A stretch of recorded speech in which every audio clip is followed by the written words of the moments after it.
Hello, New Zealand. I'm Bob McCoskrie. Welcome to episode number 103. Tonight we discuss, could Winston do a 2017 and go with Labour? Surely not. That could happen next year. We'll discuss that. Is Luxon toast, or is this leadership issue just the media making stuff up? We'll discuss the puberty blocker ban and also the appalling media coverage. Kiwis seem both split and confused on one of Labour's key tax policies, the capital gains tax. We'll ask our intelligent panel to clear up all the confusion for us.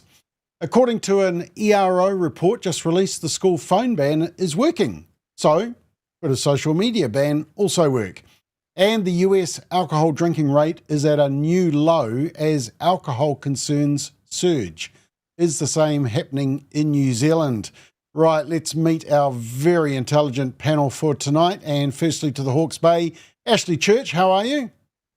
I'm good, mate, but I don't know if your viewers are aware, but we see the same sort of musical montage and you pretty much disappear beforehand. And as I was watching, you were gone. Simon's screen went blank. Elliot stood up and left. I don't know where he went.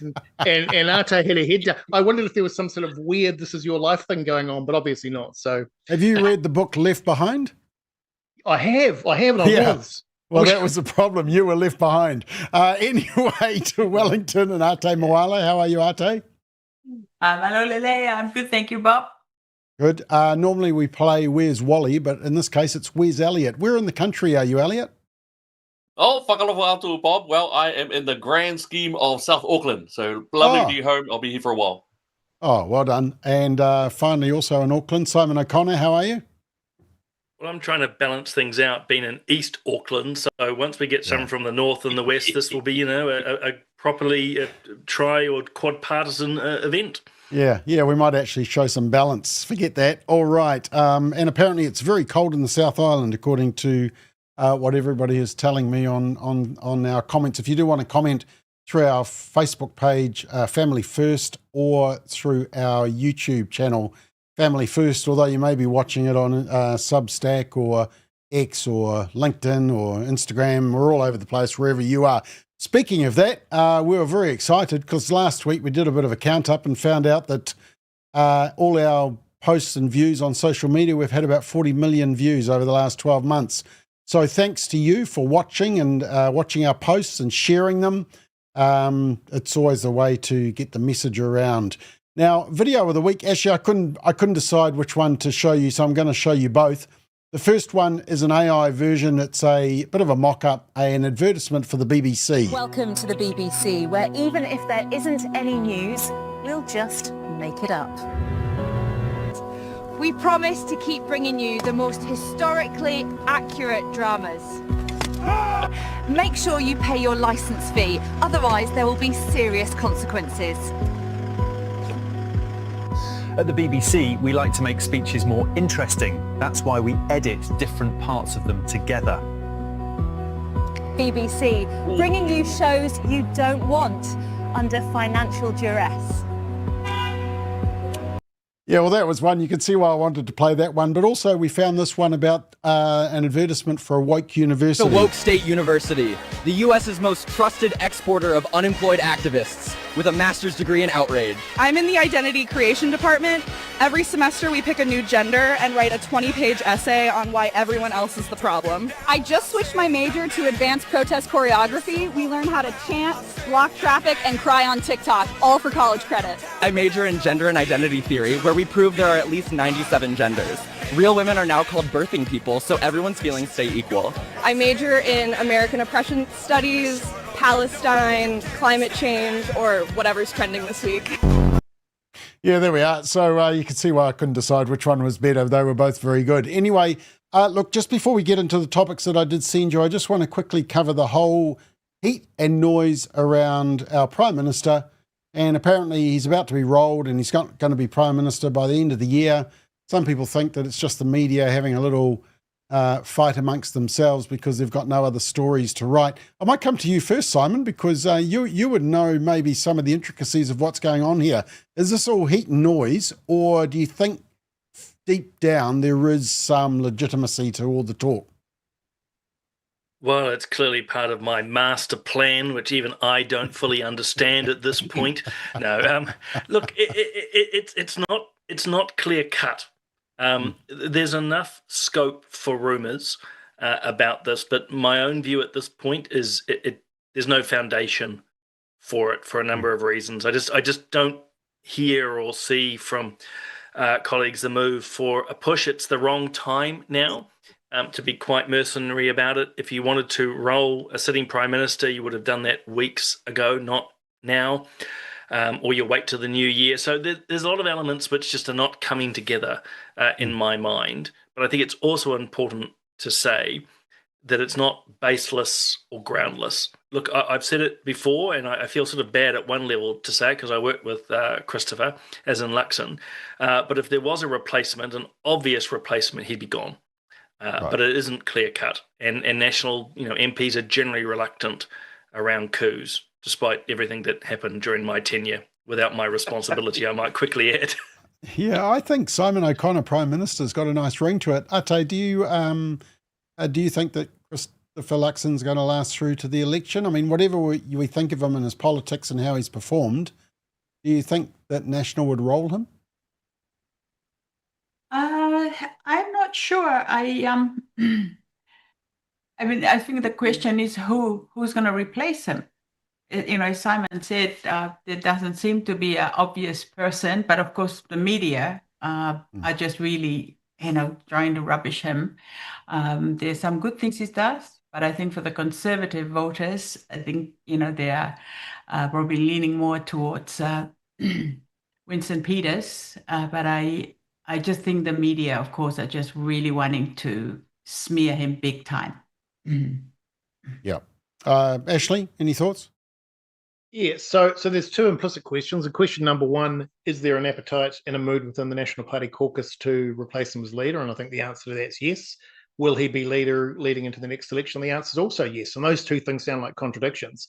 But the reason is because, as Simon and Ate have already quite rightly pointed out, there's actually a couple of reasons. One of them is there's no obvious choice. The only obvious choice, if you were going to sort of pitch for one, would be Chris Bishop and Erica Stanford. And they would break a long-standing convention within the National Party that their leadership teams always have one Conservative, one Liberal, and they're both Liberal. So for that reason alone, I think there would be some real hesitation. Mind you, having said that, Luxon was the Conservative in the current team, and that didn't work out very well. But the other reason is that most of the heavy lifting in terms of protecting his positions being done for him by Te Pāti Māori, Labour with their announcement on CGT, which I think we're going to talk a little bit later, and also just the timing. It's too late. So I think, if there was somebody obvious, they probably would have made a move. There isn't. He will be the leader going into the next. Whether that's good or a bad thing, we won't know until after the election, but he'll be the leader.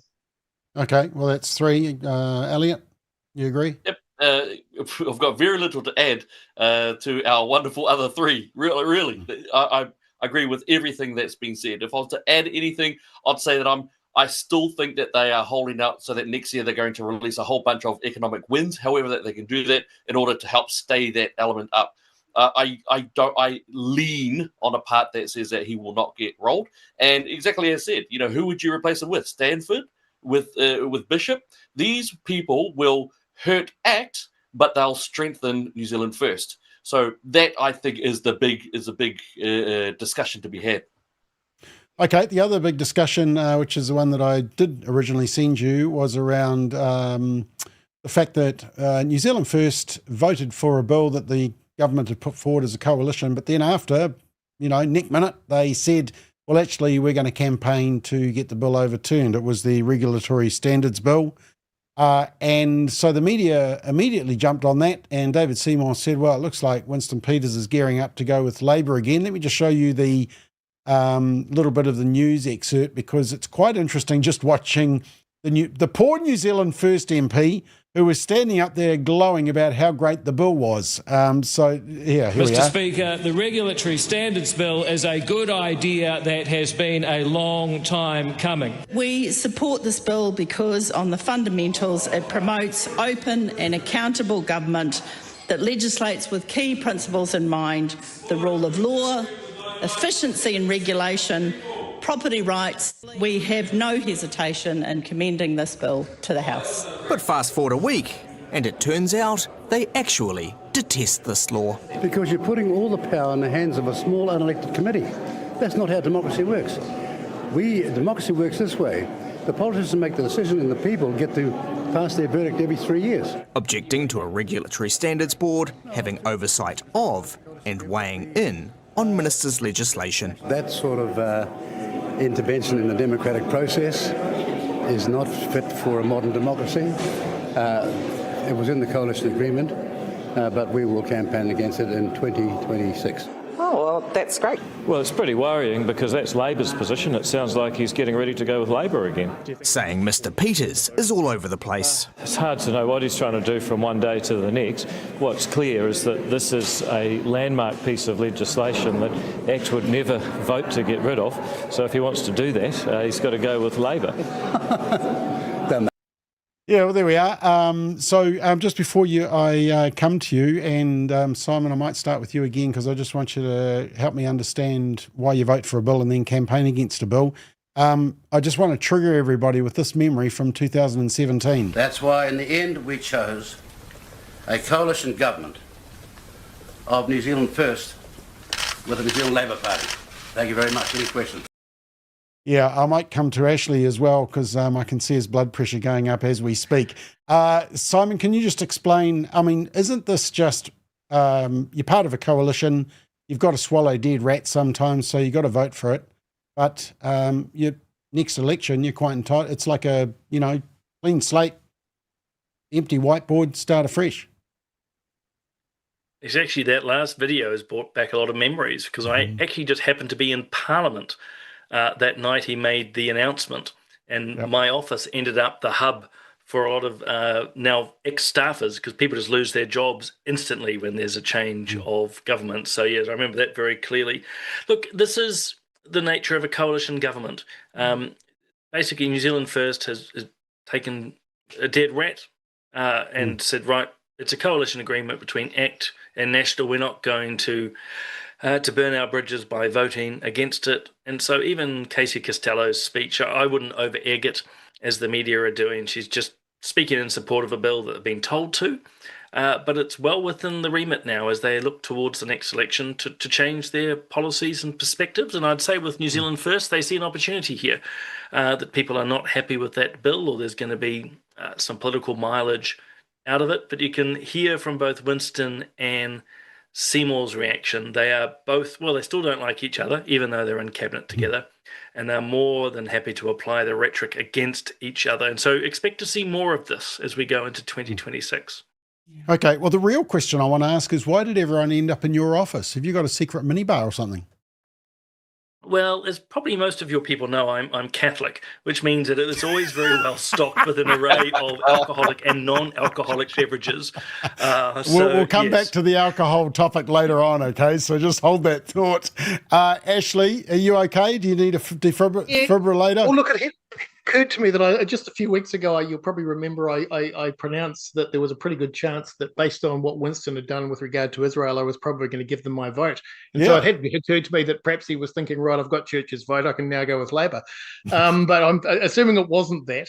Look, he thought it was the Church's vote, not Ashley Church's vote. Wrong one. There's a few moving parts to this. I wouldn't read too much into the Seymour thing because that's just a media beat up. I don't think there's any question, though, that Peters is deliberately positioning himself to at least appear as if he's got a choice between a national-led coalition and a Labour-led coalition. And the reason for that's just smart politics on his part. He's done that pretty successfully several times, and his rationale for that will be that he can extract more from his eventual coalition partner if he gives the appearance that he's got a choice than if he's basically in a position where he can't go anywhere else. So I think that's reasonable to assume he's doing that. Then it comes down to, would he really do it? Would he really go with Labour, or is this all just political theatre and designed for election negotiations? And the answer is, I think it's theatre.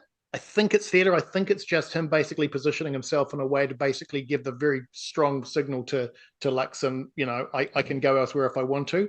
But I do remember back, and you showed it, thanks. I do remember back to 2017. He's got form. He's done this before. So I'm nervous. I don't think he's going to do that, but I'm nervous. Okay, Elliot, is this just part of the? I mean, has campaign season already began, even though we're not even in an election year? Oh, of course. Of course it is. And you're talking about the master, of course. Winston Peters, the master. We can all learn lessons from him. This part is, the media beat up over the whole David Seymour thing. Winston Peters was on Mike Hoskins' show the very day after, stating very clearly that it was because of the coalition agreement and that it was just a bit of a mistake when Casey said what she said. But she said not her fault. It was just a misunderstanding. Absolutely fine. No problem. And I actually like the way he said that, I'll be honest. When it comes time to talk about whether he's going to go with Labour or not, 2017 was a time where I'm not that surprised that he did go with Labour. Who would he choose? Would he choose the battle-hardened veteran who has a bit of a negative history with Bill English, or would he go with fresh-faced communist Jacinda Ardern? It always made sense as to which way he was going to go. I don't think it's that much of a surprise. Now, you look at it now, they paid for that in 2020 when they got hit. They engaged in wokeism. They engaged in all of that part. Now they have cleaned it up. Those people who were woke in New Zealand first have gone. They've either gone or they've been removed. It is now a party which is closer to the conservative and that Christian conservative element as well. So I don't expect him to go to Labour. I think, like Ashley, I think this is merely that theatrical part of it. But so far, I like what I'm seeing, tentatively. Okay, Ate, do you think Winston might do a 2017 again?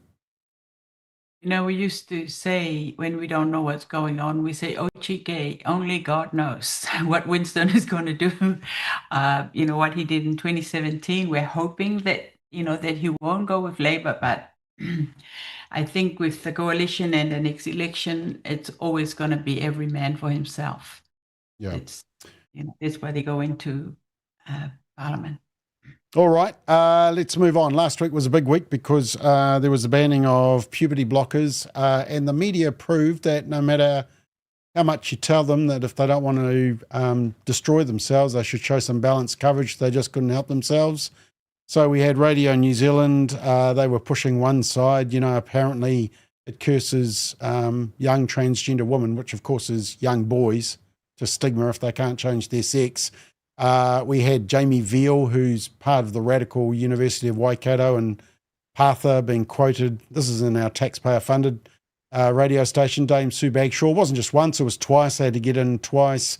Human Rights Commission came out, and apparently in the Treaty of Waitangi, when they signed it back in 1840, it's actually got a clause on gender identity and transing the kids. Who would have thought? But that's sort of what the Human Rights Commission media release is pointing at. Newsroom says... it's overruling personal choice and parental responsibility. I actually tweeted the reporter in Newsroom and said, could they show me the same article that attacked the conversion therapy law, which also attacked personal choice and parental responsibility? I'm still waiting on their response, actually. Now, this is the one I want to ask you about, Ate, because this is a New Zealand doctor. I'm sure you don't have a subscription to it because it's full of rubbish. That's a nice way of saying it. I'm sure there's a Tongan word that would be better. Basically, some of these associations, these, what do you call them? Union groups of medical professionals, psychiatrists, they all come out. They're pro-abortion, pro-euthanasia, pro-conversion therapy bans, pro-transing the kids. What's actually going on at that level that they are so out of touch and out of kilter and wacko? Yeah, it's the most disappointing thing that has happened to to our health professionals. At the end of the day, it's money, and they're pushing their own agendas. The whole agenda and ideology that has no scientific basis. And I think of all these media released from the so-called experts.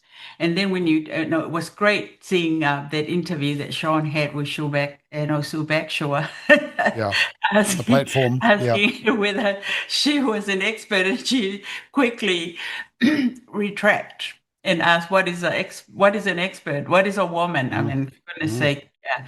But it is really sad because, as we all know with the CAS report, the evidence is lacking.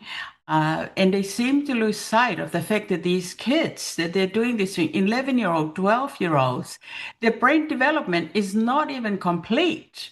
They need their frontal lobe to be able to decide whether it's safe to cross the road. Yeah. And yet, they're alienating the parents, and, just so many parents are reaching out for help. But this law that Labour had pushed in, around with Jacinda Ardern, has completely alienated the parents. They're too scared to say anything. And 12-year-olds are deciding that they want to remove their breast, and just not, it's unethical. And I don't know what's happened to these people who've gone into health trying to help people, forgetting that there's a holistic approach. But they're just really pushing this medical stuff that does not work, and they're not acknowledging the side effects. And these drugs are for cancer treatment, and it is really, really sad. But we need people to speak up. We need the clinicians to speak up and to own up to the truth. And I don't know how they're going to do that. Thank God for Izzy and these young Sarah. people, Chloe and Sarah. And I think, Elon Musk have spoken up because it affected him personally. And thank God for Trump. But, we need people in New Zealand. When are they going to speak up? I mean, our clinicians. Yeah. There's been a chilling effect, though, hasn't there, Ate, after COVID? Because, doctors, medical professionals, nurses who did raise any queries, concerns, even just amongst their own Facebook friends or followers, they were just completely annihilated, weren't they? So it has had the chilling effect that they wanted, hasn't it? Yep. Okay. Look, in fairness to other media, they were just as bad. The Post had this one where it was just a big, long story with lots of opposition to the decision, and then they had one sentence from a professor from Otago that supported the decision. News Talk ZB also had atrocious coverage. So it was really right around all the media. Elliot, what did you think of the whole coverage of it and the decision? The decision, wonderful. Makes sense. It protects children. It goes towards the science. It's finally we're having evidence-based discussions and policies built on top of that. That's excellent. In terms of the media, it shows us yet again as to why the media are a broken fourth estate, why there is very little point in even listening to them. Because that oil, it used to be that you'd have some activists within media who would put out articles that were very clearly compromised. But now it's trying to spot a reasoned, balanced article. This is the problem that we have. The New Zealand mainstream media is mostly a compromised Marxist style system. There's no point really listening to them unless you can cross-reference objective fact as opposed to their reporting. So they are showing themselves as to why they're on the bedrock of trust and respect by the New Zealand public. In terms of the way that these, what I call New Zealand's Margaret Sanger, that's Sue Badshaw, and these other activists who they like to use in terms of their article sources, these people don't want to debate. Where are you, Bob McCoskrie, in this debate? Where is Simon in this debate? Where am I in this debate? Where is Penny Marie in this debate? These are debates devoid of those who stand for families, who stand for the science behind it, and who have a frontline experience understanding of these situations. So ignore the media. They are misinformation purveyors, and listen instead to those who work in the field and those also who know the science. Yeah. Ashley, what was your take on all of the decision and the coverage? Decision's fantastic. It's way later than it should have been. Other jurisdictions around the world made this decision a long time ago. The UK, I think, nearly 2 years. And so, what special science we were investigating here that justified us taking that extra time is beyond me to come to essentially the same decision. And in the process, young people's lives will have been harmed irreparably as a result of that delay.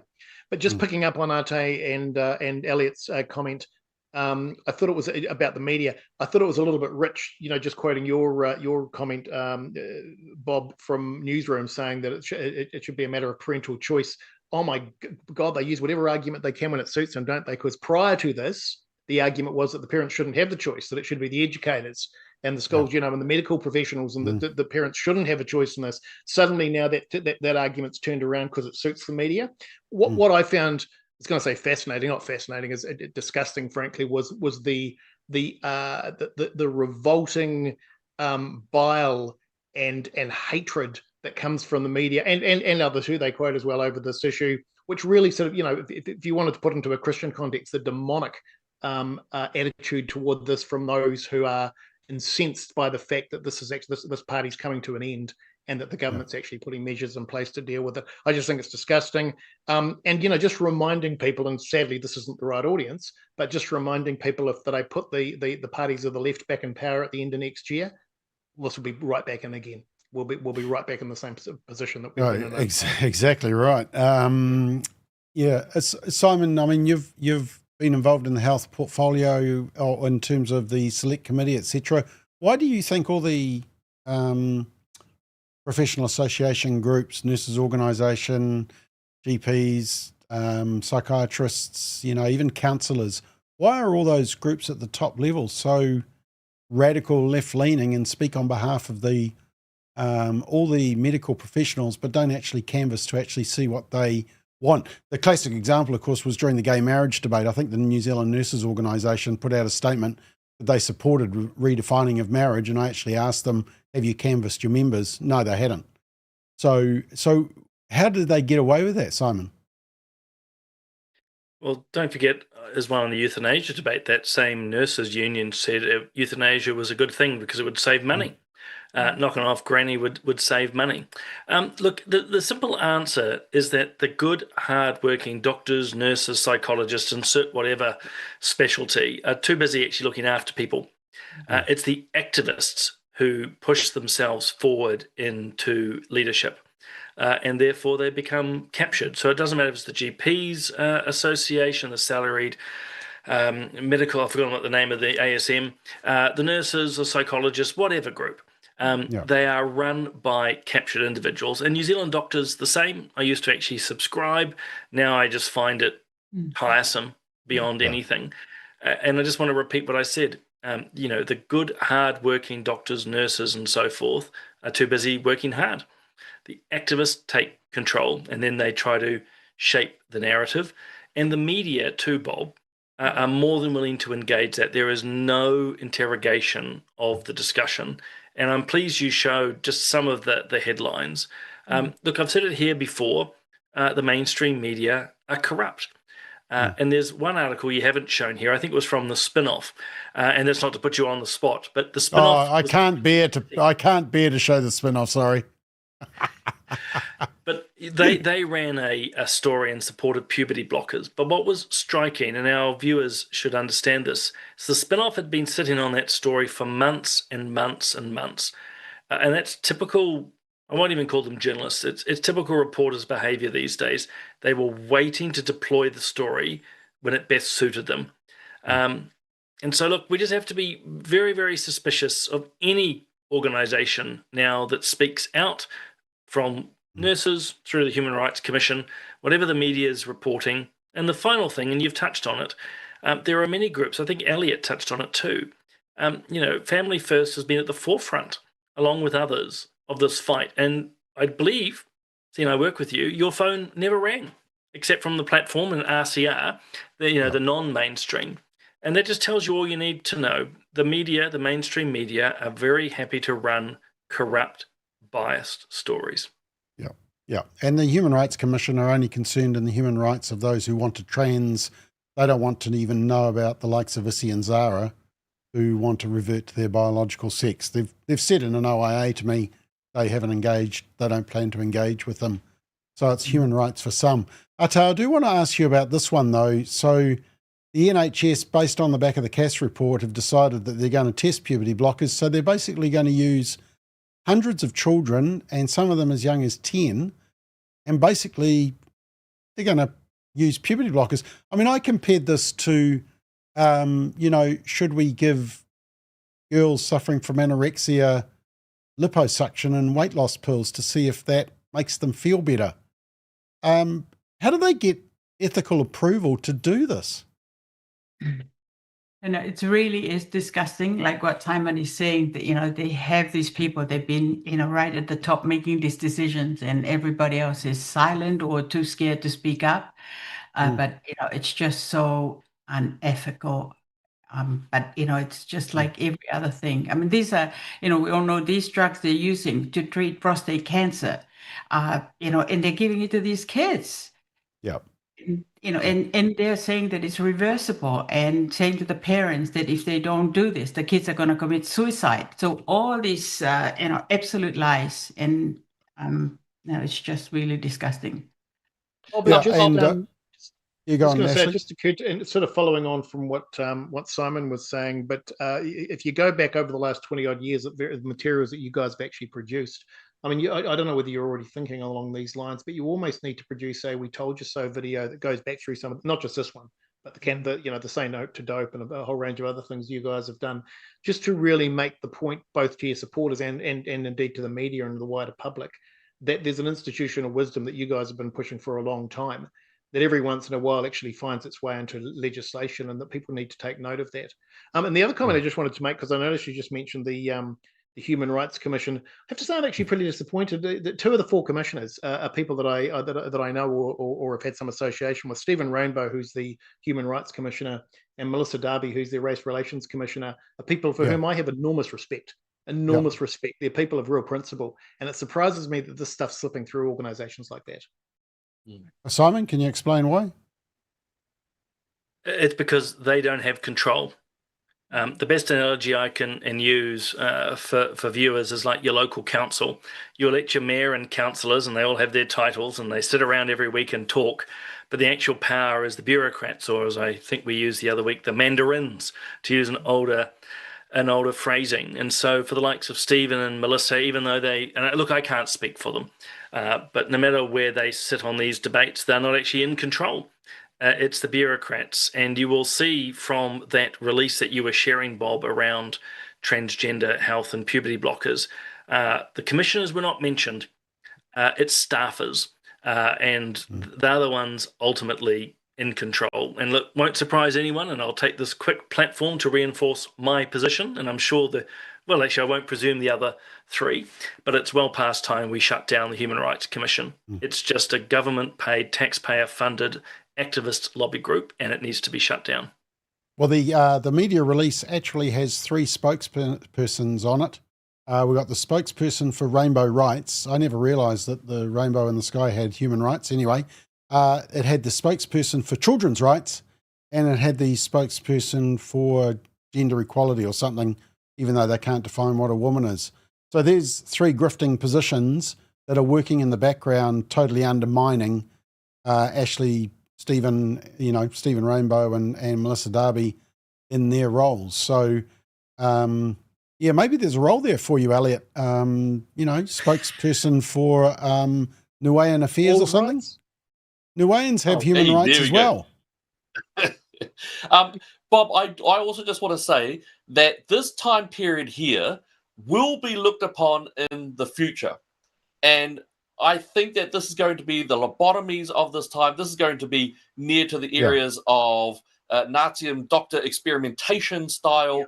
And we must make sure that people do not manage to sneak away and be outside of those lines of accountability. Their names will be torn in history, and it is rightfully so. Fantastic analogy. Need to be called to account for this disgraceful experimentation of children, and it needs to be made sharp and hard. Fantastic analogy. Completely agree. Okay, let's move on and let's talk about something that'll really get everybody excited. Capital gains tax. Try and remain excited. Look, I do just want to quickly check just what you think about this. So this is one of Labor's key policies. The only problem was they found that Aucklanders are more out of favour than in favour with it, which is a problem because Labor has to win back Auckland. The reason they lost the election was predominantly not only because of Jacinda Ardern and Chris Hipkins, but also because the Auckland vote deserted them because we were sick of going into lockdown all the time. And I thought this was funny. This is what National put out. Chris Hipkins says there'll be no capital gains tax while he leads the government, but they reckon he lied. Labor put out, well, you can get 3 free doctor's visits a year, whereas under National you pay nearly $100. So lots of politicking around that. Now, there was a poll, just before I get you to comment, there was a poll out today that said that actually if it's based on just the nominal, so basically the amount you sell it for, the profit you make, people aren't as keen on that. That's the left-hand side. But on the right-hand side, if it's inflation adjusted, people think, okay, that's a bit more realistic. Maybe a capital gains tax could work. Ashley, could you please explain it for capital gains tax for dummies? You have 1 minute starting now. Right, well, I'm going to take slightly longer than a minute because I do want to just, language is important, and what Labor means by policy is announcement. So it's not something that's filled in with detail. It's just something they say on a Monday morning. So just to explain the difference between nominal and inflation adjusted, rough rule of thumb, property doubled in value every decade between 1980 and 2020, which means that if you take that over that period of time, it increased by, on average, 7.2% per year every year over that 40-year period.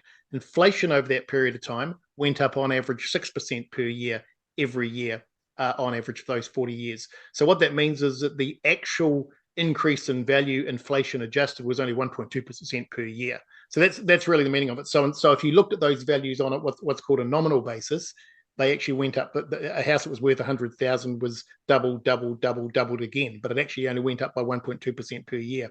The difference here is that the public is saying to Labor, if you introduce a capital gains tax, you should only tax on the real increase, not the nominal increase. You should only tax on the increase which is based on the rate of inflation, which is much, much, much smaller and would produce far, far, far less income.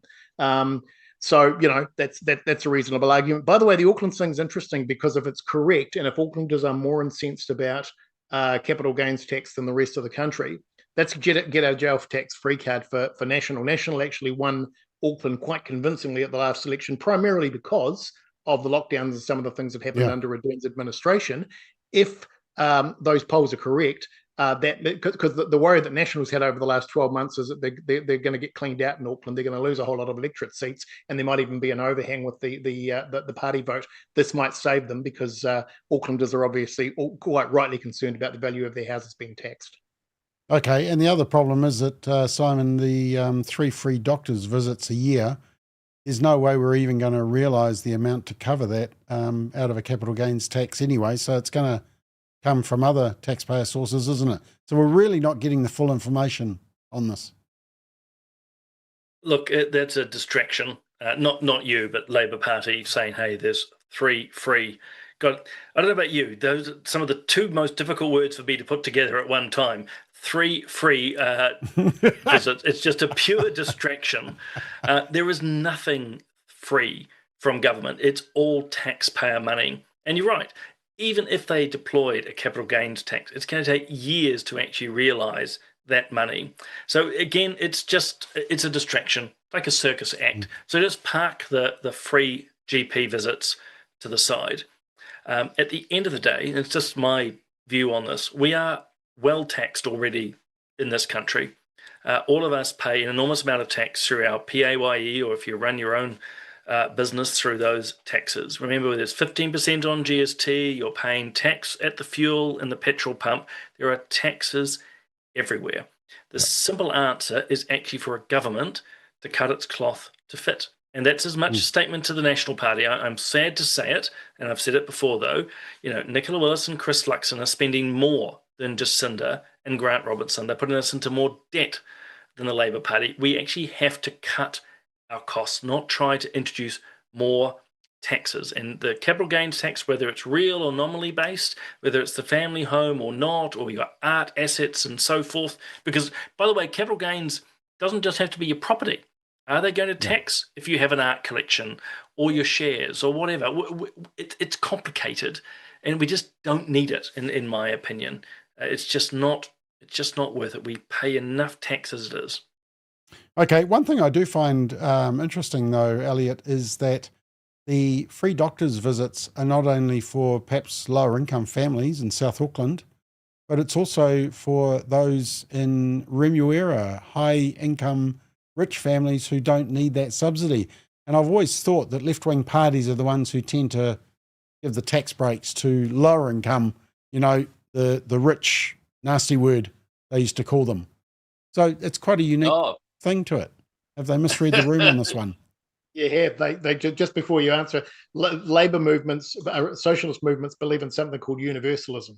So what they believe is you take it from the rich and you give it to everybody, and that's their argument. They say you don't complain about the tax because we're giving you all these free benefits. So the idea that they give to the poor, the Robin Hood thing's not right. Socialism's universalism. Everybody gets it. Yeah. Yep. Ashley's absolutely right. When you think about, if you want to have a nice comparison, is the Democrats in the US, who are very hard socialist to the point of leaning towards Marxism and communism.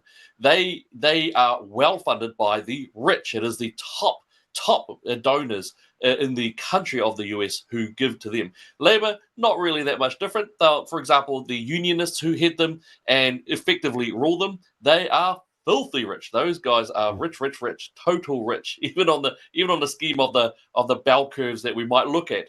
Now, but I think what Labor's doing is they're also trying to play a similar game that the National is having to play with New Zealand First and ACT. I think Labour is trying to have a little bit of a fight with the Green Party. The Green Party is throwing out policies left, right and centre of insane policies that will, of course, ruin the nation again, but that is looking nice and positive for those who don't know that much about economics. Labour Party is doing this. Hey guys, 3 visits. Hey guys, we're going to bring a CGT because these rich landlords who are taking money, millions of dollars are doing it. But we're going to look after you guys who are renting and such like. I'm working class, lovely, proudly so.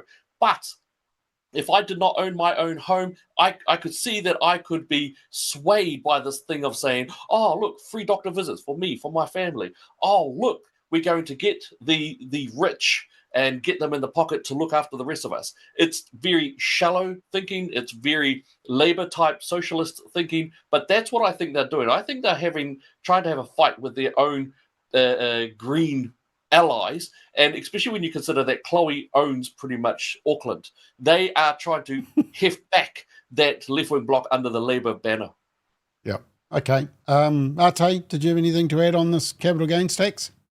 We're paying too much tax already, and the government is stealing from people who are working hard. And the whole idea of giving it to the poor, that is communism. It's not good at all. And I think, as everybody has said, Labour is just stupid, thinking they're going to win some votes from Auckland. But, the CGT is just going to force up the rents up. And at the end of the day, it's just going to disproportionately harm the lower income people. Yeah, so... Yeah, well said. Ashley, why can't you speak as simply and as distinctly as that? I mean, that was just very simple. Don't tax, don't stop taking money, Labour is stupid. Yeah, because Arta's far smarter than me, and I keep saying to you, why do you invite me onto the show? I know that was quite intelligent. I'm getting a lot of comments saying thank you, Ashley, for explaining that so well. So that was good. Look, let's keep going. The phone ban in schools. There was a lot of controversy around that. Luxon got a hard time for that, but the latest ERO report suggests that kids have improved in their performance. There's less bullying in the schoolyard. Teachers like it. The kids seem to like it. Just to show you that kids do like it, there was actually a study out of Auckland University. Actually, Simon put me onto this one. And they asked about the age of social media. And so this is teenagers being asked, and 47%, so almost half of the kids supported increasing the age of social media access. 28% were unsure and a quarter were unsure. And there's also been research out of the United States. I'll just show you this clip before we have a discussion about this. So this is, because I think in this whole social media issue and smartphones, etc., the adults have been doing a lot of talking, but we haven't actually listened to what young people themselves think. So this is a study that was out of the US just recently. Pew Research Center finds nearly half of teenagers say that social media has a mostly negative effect on their peers. That's a big jump in just 3 years, from 32 to 48%. Negative impact comes in a few forms, like the unrealistic expectations set by influencers, something especially difficult for young girls, with 1 in 4 saying it hurts their mental health and 1 in 5 their confidence. There's also the feedback, or lack of it, from followers. Ka Anderson co-authored the study, which polled over 1,300 teens and parents nationwide. The fatigue number is up to 45%. Similarly, 4 in 10 teens say it also negatively impacts their sleep and overall productivity. Okay, Ate, I mean, as a doctor, you'll be seeing some of the outfall of just the increasing mental health issues and addiction. I mean, do you think the restriction on age access to social media is a goer, or do parents need to step up to the block more? What's the solution? I think the ban is part of the solution. And we all know from, is it Jonathan Haidt, the research that he shared the previous family forum about the increased level of anxiety, depression, suicide. All of this are well documented. And the other interesting thing, I know that the executives of these social media, their kids are not allowed these phones. Yeah. Even here in New Zealand, some of the teenagers that we work with, just part of the hanging out with these kids doing conferences and camps, they are not allowed phones, and they're almost in their 20s.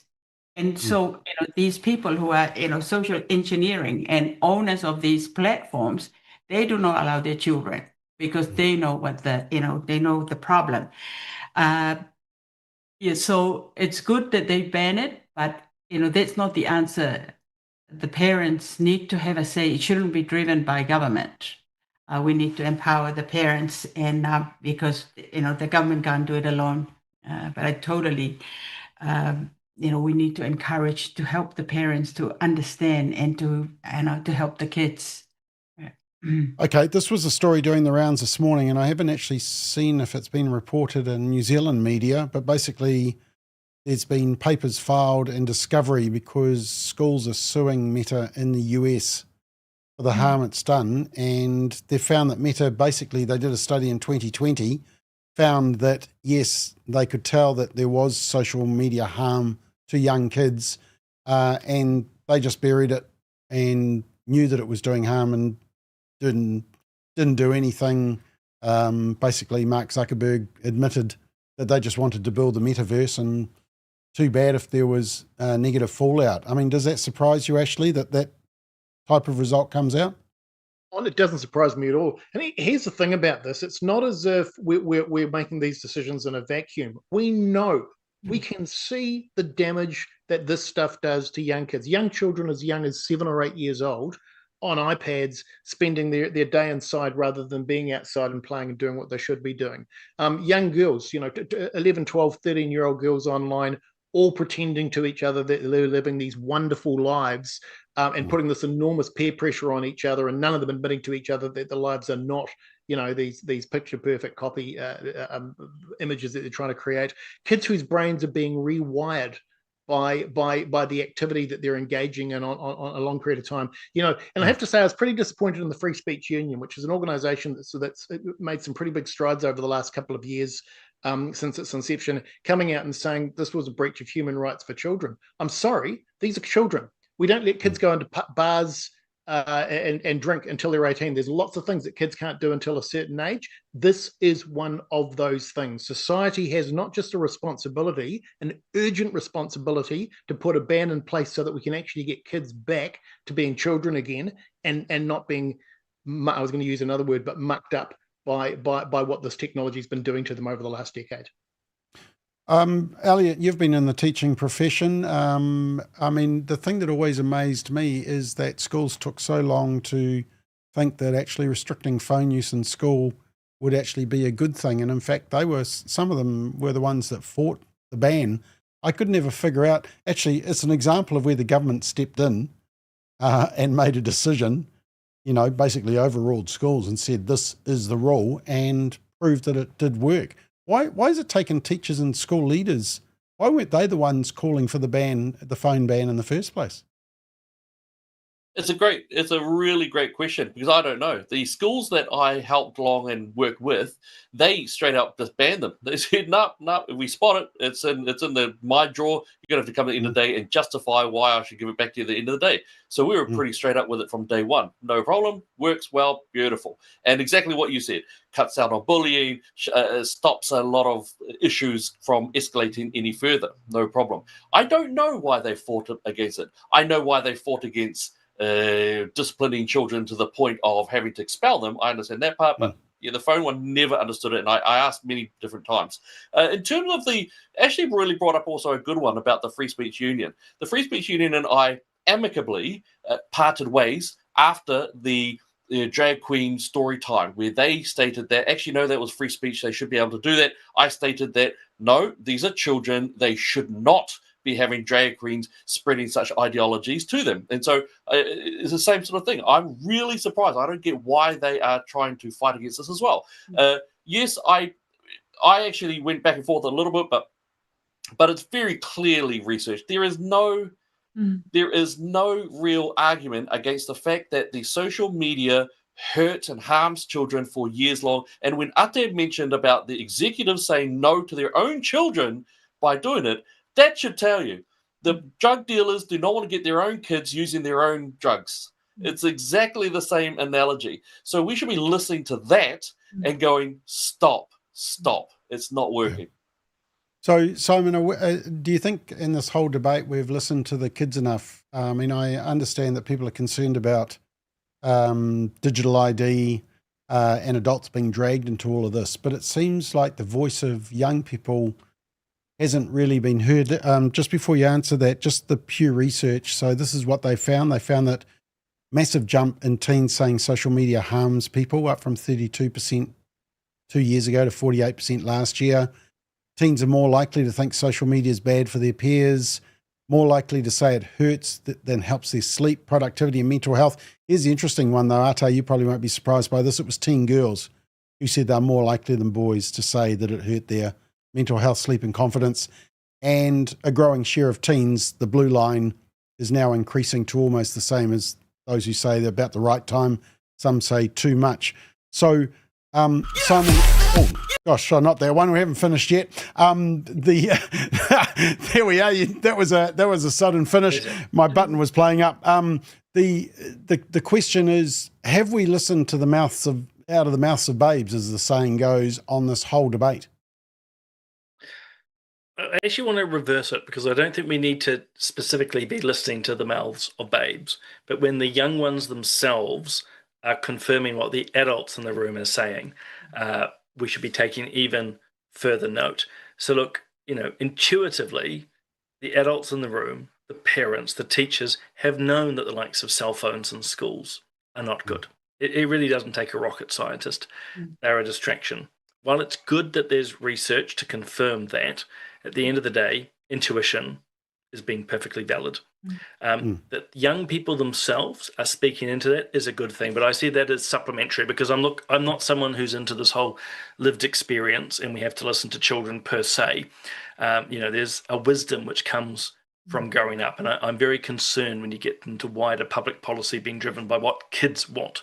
Let's leave that to the adults in the room. But just to reinforce what I'm saying, when the kids are echoing what the adults are saying on social media, we should be listening very, very strongly. And the other quick point I'd make to what Ashley and Elliot in particular, but Ate as well, likes of the Free Speech Union and others, there's a zealotry, almost a fundamentalism, which can come in, and I'll have to talk to them about this directly, around human rights. And it's all very good on paper, but we are talking about children here. And there is a fundamental difference. Of course, all humans have human rights, but things like social media, drugs, alcohol, pornography, driving cars, so on and so forth, there is a fundamental difference between a human child and a human adult. And I fear that some of these advocates are taking a rather zealous or fundamentalist position, a one size fits all, and that in itself is actually anti-human, because we have all very different stages in growing up. And so I think there's a robust conversation to be had with these groups, because at the end of the day, and you and I know it, Bob, all the panelists here know, children and parents are crying out for help with the social media area, and we just need to respond and not hide behind a supposed human rights argument. Actually, that's what the Human Rights Commission says. It says that kids should not be discriminated against. If they want to change their sex, they have a human right to puberty blockers. In fact, in their submission that they made to the Ministry of Health, they didn't mention the word family once. Can I refer to my earlier comment, which was scrap the Human Rights Commission? I think it pretty much works for any of these discussions. Yeah, but Ate, I do understand that there is a huge nervousness about the kind of big government watching everything we do, digital ID, all that type of stuff, the UK approach, where you've got to have a digital ID to be employed. I mean, you can understand that concern, can't you? As a result of what we saw at COVID, etc. Yeah, but the problem is, with the digital ID, and then the government has, introduced the law that the kids can decide whether they're a boy or a girl. So, it's just terrible.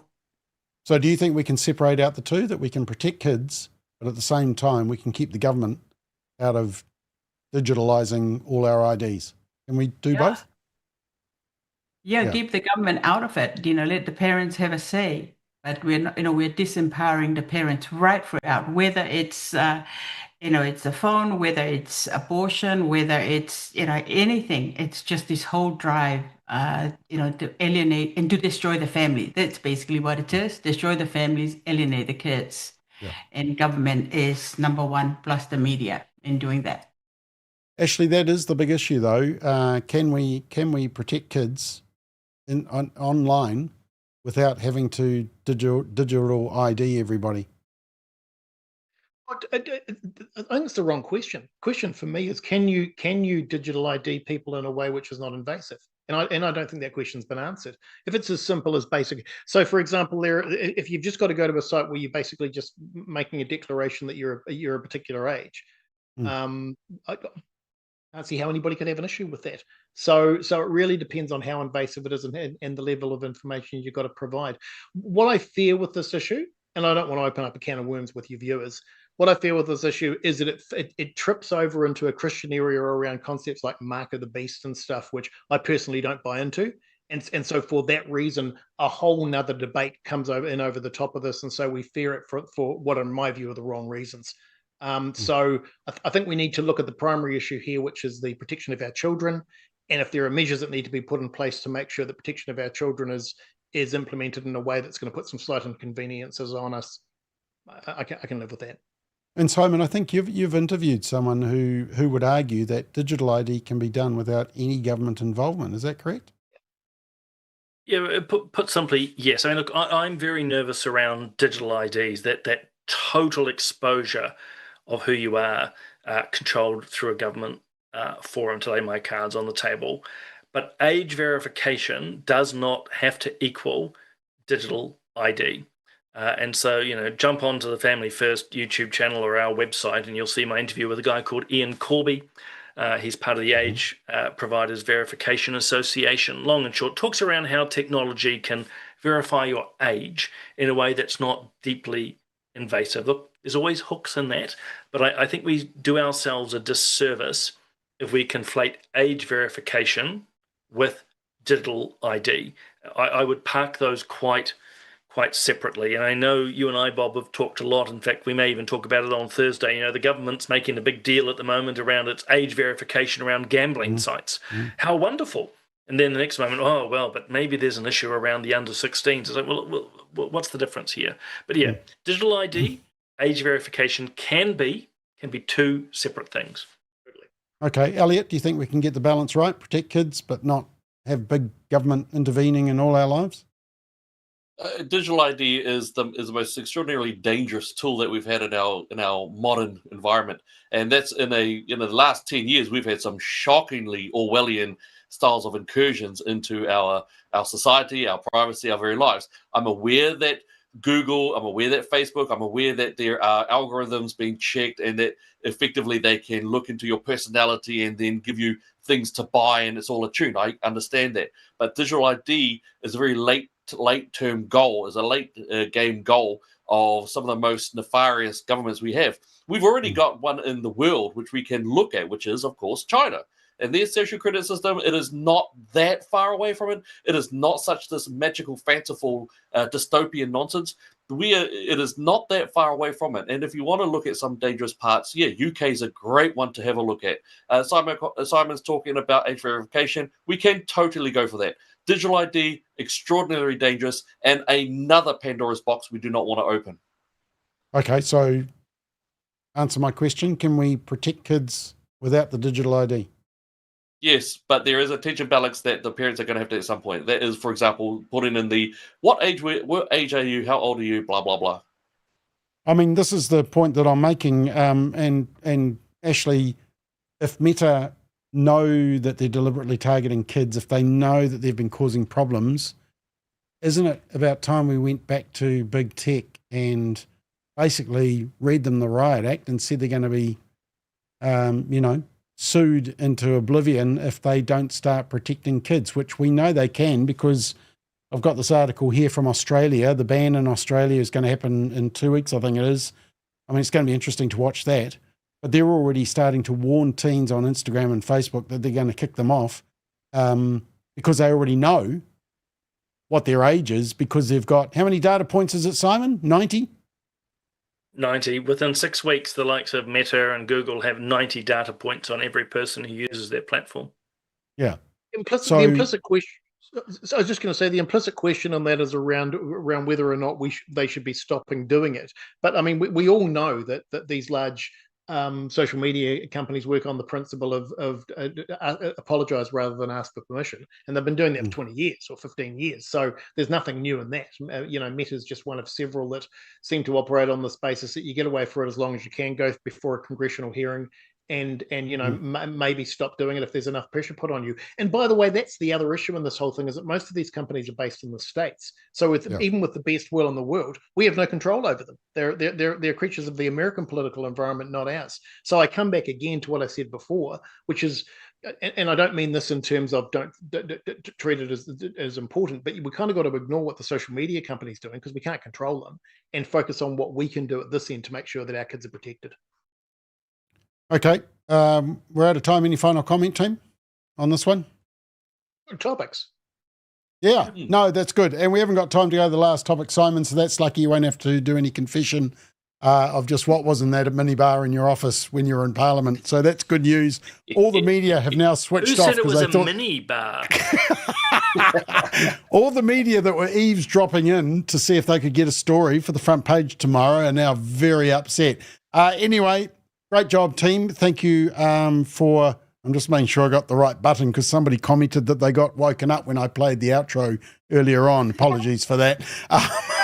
Anyway, Ashley, Arte, Simon, Elliot, well done. Great job tonight. And thank you for watching. And we will be back next Monday night. Until then, have a great week.